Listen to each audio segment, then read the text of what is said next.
이찬수 목사님께서 저희 부교육자들을 굉장히 사랑하셔요. 어떻게 그걸 알 수 있냐면 목사님이 제일 부족한 게 시간이거든요. 매일 시간에 이제 막 쫓겨서 사시는데 저희들을 위해서 시간을 내주셔요. 시간을 많이 내주셔요. 그래서 뭐 다른 교회랑은 비교할 수 없지만 목사님이 저희에게 막 끊임없이 만나자고 하시고 잘못된 것들이 있으면 계속 고쳐주려고 하시고 계속 시간을 내셔요. 그리고 돈도 쓰셔요.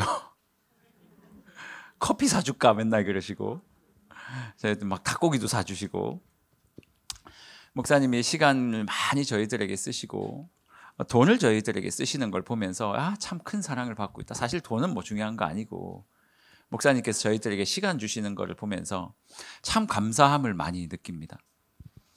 이렇게 부교역자 어떻게 보면 부하 직원처럼 생각이 될 수도 있잖아요. 그래서 저희들에게 어떤 과업을 주시고 그 과업을 잘 달성하면 잘했어. 달성 못하면 열심히 해. 왜 못했어? 이럴 수 있는 관계거든요, 사실은. 하지만 목사님이 저희들에게 대하시는 관계는 그냥 그렇게 이렇게 부교역자, 그냥 뭐 이렇게 교회가 뭐 고용한 사람처럼 그런 관계이지 않아요. 끊임없이 우리에게 관심을 가져주시고 저에게 사랑을 주려고, 저희를 교정해 주시려고, 또 더 잘 성장할 수 있도록 도와주시려고 너무너무 애를 쓰셔요. 그런 모습을 보면서 제가 너무 감사한 거예요. 내가 사역을 잘해서 그런가? 혹 사역을 못할 땐 안 그러실까? 아니요. 내가 사역을 잘해서 그런 것도 아니고요. 잘하지도 못하고요. 또 사역을 못한다고 목사님에게 때때로는 도움이 되지 않는다고 막 이렇게 밀어내지 않으시고 한결같이 목사님이 저에게 항상 하시는 말씀이 여기 앉아있는 한 사람 한 사람이 전부 한국교회 한 교회씩인데 내가 어떻게 이 사람들을 교육시키지 않고 이렇게 하지 않겠느냐고. 목사님은 저희들을 한 교회로 봐주시고 또 목사님의 제자로 또 한 사람으로 봐주시는 거죠. 그래서 과하다 싶으리만큼 저희를 위해서 애쓰시고 수고하시고 헌신하시죠. 가끔 이런 목사님의 모습을 보면서 참 하나님의 사랑과 참 닮았다. 하나님께 그런 은혜를 받으셨기 때문에 또 우리에게 흘려보내시리라 생각을 합니다. 은혜를 받지 않고 은혜를 모르는 사람이 어떻게 은혜를 흘려보낼 수 있겠어요? 사랑도 해본 사람이, 사랑을 받아본 사람이 흘려보내는 것이니까요. 하나님의 사랑은 불교에서 말하는 것처럼 인과응보, 네가 잘하면 상 주고 못하면 벌 주겠다라는 이런 사랑과 전혀 다른 사랑입니다.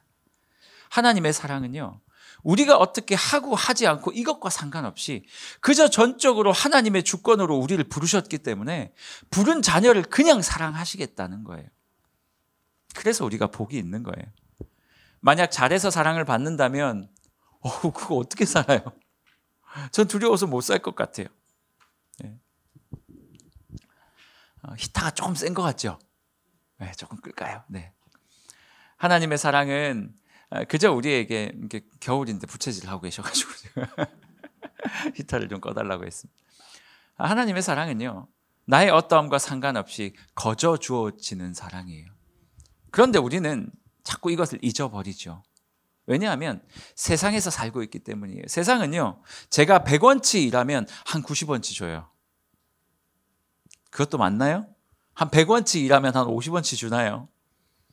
세상은 내가 일한 만큼 가져가는 거고 내가 노력한 만큼 살아가는 게 이 세상이고요. 또 그만큼도 살아가지 못하죠.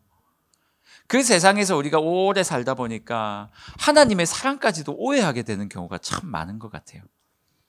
그래서 뭔가 좀 대견한 일을 하고 나면 하나님 저 이런 일 했어요 라고 이야기하고 저 예뻐하실 거죠? 때로는요, 하나님 앞에 조금 못난 일을 하고 나면 하나님 앞에 가는 것도 두려워요. 제가 청년 사역할 때 어떤 청년이 교회를 안 나온 거예요. 잘 나오던 친구인데 전화를 했죠. 야, 왜 너 예배 안 보여? 왜? 어디 있는 거야? 그러니까 얘가 하는 말이 목사님 저 오늘 교회 못 가요 그러는 거예요. 왜? 그랬더니 제가 어제 밤늦게까지 술 마셨어요. 아침에 일어났는데 술 냄새가 안 떨어진 거예요. 그래가지고 교회를 못 오겠다는 거예요. 너무 죄송해서. 그래서 제가 아주 예의 있게 공손한 마음으로 쓸데없는 소리 하지 말고 빨리 일어나서 나오라고. 네 술 냄새 나도 괜찮으니까 오라고. 몸에 뭐 술 냄새가 배었다고 하나님께 예배드리러 온 청년들을 하나님께서 내쫓으시겠냐고요. 물론 안 그러는 게 제일 좋긴 하지만요. 우리의 연약함이 있더라도 하나님 앞에 나오면 하나님께서 그 모든 것들을 감싸 안아주시는 게 주님의 은혜인데, 오늘 우리가 읽었던 이 욥기 본문에는요, 좀 마음에 안 들어요. 사실 이 본문을 읽고 아멘 하는 게 별로였어요.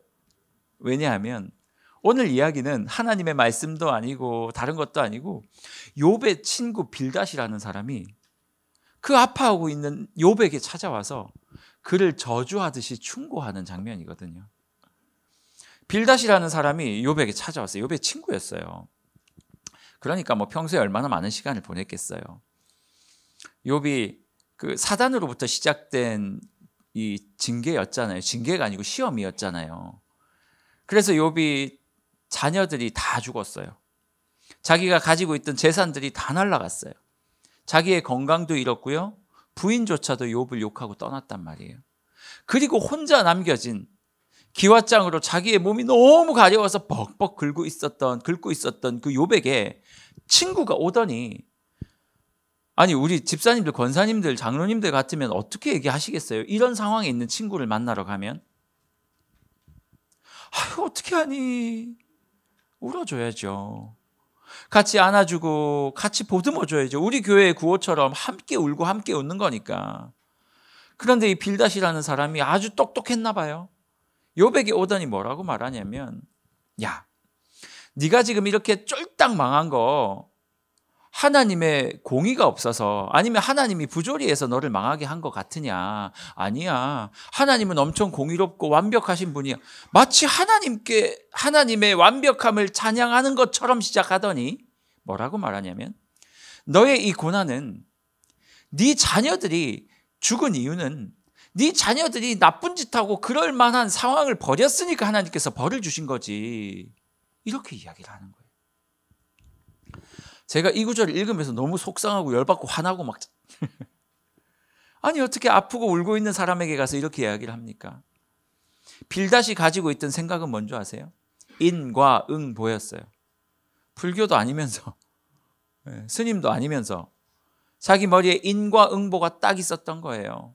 그래서 찾아와서 하는 말이, 너 하나님께 원망하지 말고, 여기까지는 이해할 수 있겠는데, 네가 벌 받는 이유는 뭐냐면 네가 잘못해서 벌 받는 거고 네 자녀들이 그런 짓을 했기 때문에 벌 받는 게 아니겠느냐, 이렇게 이야기를 하는 거예요.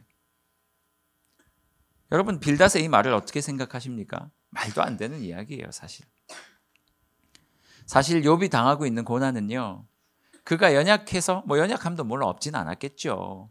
하지만 하나님께서 욥을 너무 믿었기 때문에 사단에 의해서 시작된 시험이었단 말이에요.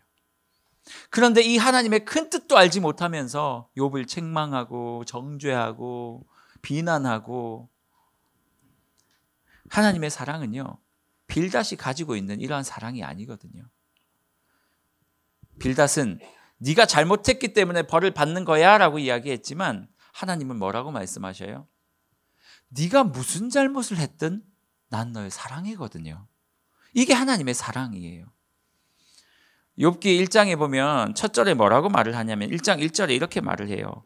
우스 땅에 욥이라 불리는 사람이 있었는데 그 사람은 하나님의 평가예요. 지금부터 이 평가는요, 이 욥기 전체를 대표하는 평가예요. 하나님이 뭐라고 말하냐면 그 사람은 온전하고 정직하여 하나님을 경외하며 악에서 떠난 자더라. 이게 하나님이 욥을 향한 평가예요. 질문 하나 내볼까요? 욥이 태어나서 한 번도 죄를 안 지었을까요? 아니에요. 욥이 진짜 이렇게 평가를 받을 만큼 완벽한 존재였습니까? 그럴 수가 없어요. 이 세상에 완벽한 존재가 어디 있어요. 상대적으로 조금 더 나을 수는 있겠죠. 하지만 까만색이나 검정색이나 다 똑같지 않습니까? 흑색이나 색깔 조금 농도 차이는 있을 뿐더러 똑같거든요. 그런데 하나님께서 욥을 이렇게 평가하신 이유가 뭔지 아세요? 하나님이 선택한 자기의 자녀이기 때문이에요. 굉장히 빨리 정리가 됐어요. 하나님이 선택하신 하나님의 자녀이기 때문에 하나님은 욥을 향하여 뭐라 말하냐면 이 사람은 이 세상에서 정직하고 온전하여 사랑스럽고 하나님을 사랑하고 악에서 떠난 자다. 그렇게 표현하고 있는 거거든요. 사랑하는 성도 여러분, 여러분 자신을 어떻게 평가하고 계세요? 여전히 하나님, 제가 주님 앞에 1시간 기도하기로 했는데 40분밖에 기도 못했어요. 저를 죽여 주시옵소서. 혹시 그러고 살고 있지는 않으셔요? 하나님, 사람들에게 하나님 앞에 감사만 하기로 했는데 오늘도 불평을 했습니다. 주여 곤장을 내려주십시오. 저에게 하늘에 불을 내려주십시오.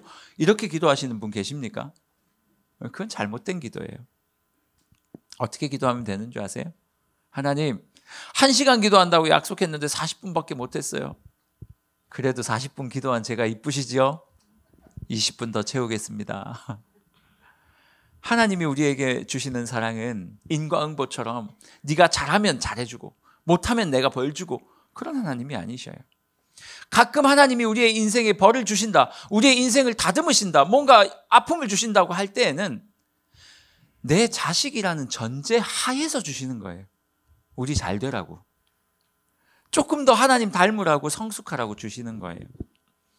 사랑하는 성도 여러분, 빌닷이 생각한 하나님 잘못된 하나님이에요. 빌닷이 생각한 그 하나님, 그런 하나님 아니셔요. 우리 하나님은 어떤 하나님입니까? 욥기 1장 1절에 나온 하나님이셔요. 우리를 사랑하기에, 우리를 그렇게 괜찮다, 우리를 그렇게 잘 살았다, 우리를 그렇게 멋있다, 사랑스럽다라고 표현하시는 분이 우리의 하나님이셔요. 이 사실을 잊으면요 절대 감사할 수 없어요. 담임 목사님께서 계속 말씀하시잖아요. 아까도 얘기했잖아요. 감사는 뭐라고요? 금광에서 보석을 캐내는 것처럼 캐어내는 거예요. 우리의 인생 곳곳에 달라붙어 있던 하나님께서 주신 은혜를 우리가 캐어내고 그 은혜를 바라보며 하나님 이것 또한 주셨네요 라고 하는 게 감사해요. 사랑하는 성도님들, 감사하고 계십니까? 빌닷과 같은 생각을 가지고 있으면 절대 감사할 수가 없어요. 내가 잘해서 받은 거는 내가 잘해서 받은 건데 뭘 감사를 해요? 감사할 이유가 없죠. 하지만 빌닷의 하나님이 아니라 욥의 하나님을 믿으셔야 돼요. 그럼에도 불구하고 하나님께서 날 사랑하신다는 사실을 알고, 그래서 내가 하나님을 원망하지 않으려 애쓰고, 그럼에도 불구하고 하나님을 감사하려고 애쓰는 욥의 삶, 그게 하나님께서 우리에게 원하시는 삶이고, 그 욥의 하나님이 바로 우리의 하나님이에요. 빌닷의 하나님은 세상이 생각하는 하나님이에요. 힘들고 어려울 때마다 이 욥의 하나님을 기억하셨으면 좋겠어요. 하나님, 오늘도 아프지만, 오늘도 욥이 기왓장으로 자기의 몸을 퍽퍽 긁는 것처럼 나의 인생이 괴롭고 힘든 것들이 있지만, 나의 연약함이 여전히 남아있지만, 그럼에도 불구하고 하나님께서 나를 사랑하신다는 거, 이거저 의심하지 않습니다. 그래서 하나님, 오늘도 감사합니다. 오늘도 감사합니다. 제가 오늘 예배를 드리려고 여기 있는데, 밖에 잠깐 나갔는데 한 권사님이 오시더니, 목사님, 한 성도님께서 지난주 주일날 주셨던 그 감사 365 책 있죠? 다 받으셨어요? 못 받으신 분 계시죠? 그래서 그 책을 한 권 좀 받아다 달라고 말씀을 하셨대요. 그래서 제가 그 이야기를 딱 듣자마자 그러네? 우리 행모에는 못 받으신 분들도 계실 수 있겠네? 생각을 해서 담당자에게 전화해서 제가 바로 240권을 받았어요. 예배 시작하기 8분 전에. 그래서 아마 지금 예배 드리고 있을 때 몇 분이 내려가셔서 아마 책을 가지고 올라오시는 중일 거예요. 밖에다 깔아놓을 거거든요. 주일날 못 받으셨던 분들은 가져가셔요. 이찬수 목사님께서 우리한테 주시는 선물이에요. 감사합니다. 예, 사랑하는 성도님들, 얼마나 감사해요. 감사할 게 차고 넘쳤어요. 그 책 제가 산 것도 아니고 제가 담당자도 아닌데 제가 인심 쓰는 것처럼 이렇게 얼마나 감사해요. 저는 돈 한 푼도 안 들이고 우리 성도님들의 마음속에 또 감사를 심어드릴 수 있잖아요. 이것도 얼마나 감사해요. 우리 사랑하는 성도님들, 오늘 2가지 교훈만 딱 가져가셨으면 좋겠어요. 첫 번째는 우리 하나님은 욥의 하나님이에요. 인과응보하지 않는 하나님이셔요. 우리가 잘났다고, 우리가 잘했다고 칭찬하고 못했다고 벌 주시는 분이 아니라 그것과 상관없이 하나님의 자녀이기 때문에 무조건 우리 편 들어주시고 우리에게 복 주시기를 원하시는 하나님. 물론 때때로 조금씩 고난이 올 수는 있어요. 왜? 우리가 더 잘 돼야 되니까. 그렇죠? 그것은 우리를 죽이기 위한 고난이 아니에요. 하나님은요, 어찌 됐든 간에 우리 아버지셔요.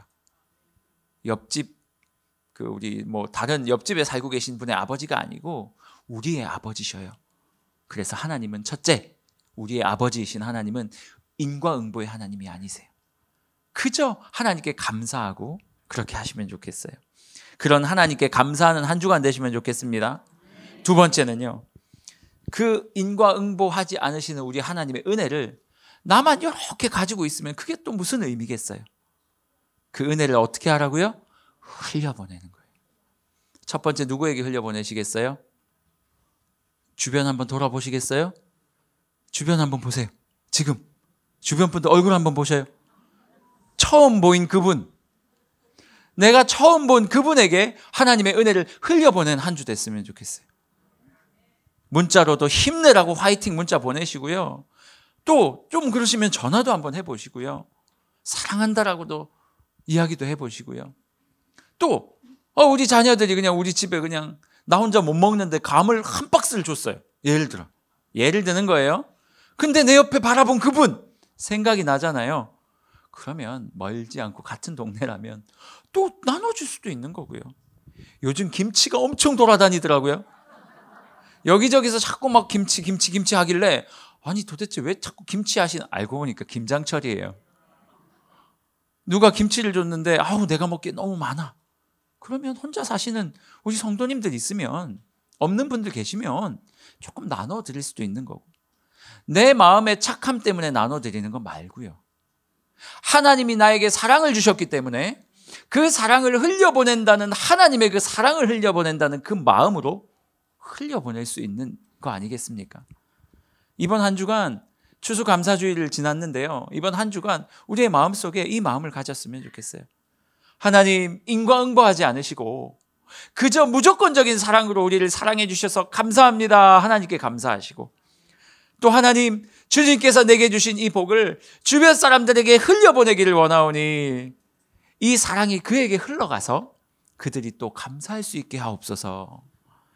이 사랑을 내 주변에게, 또 우리 사랑하는 가족들에게, 또 아직 예수님을 알지 못하는 자들에게 마음껏 흘려보내는 우리가 되었으면 좋겠습니다.